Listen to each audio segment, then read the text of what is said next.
Þetta einn af þessum hlutum sem við getum gert með gamla Raspberry Pi 1 tölvu. Hér ég með netvaran. Þetta hérna lítill eldveggur sem ég smíðaði úr Raspberry Pi 1.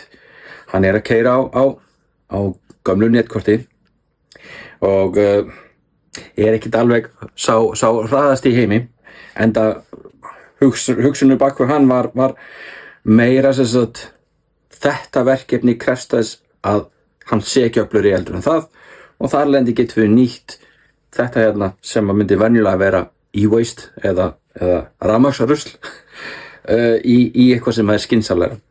Við erum með sem sagt netkort sem fer með netið inn og annað netkort sem fer með netið út, þannig að fyrir báðar áttir.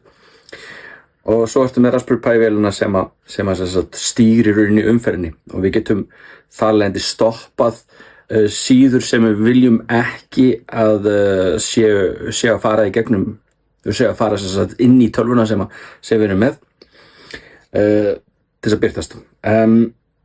Þetta einn af þessum hlutum sem við getum gert með gamla Raspberry Pi 1 tölvu.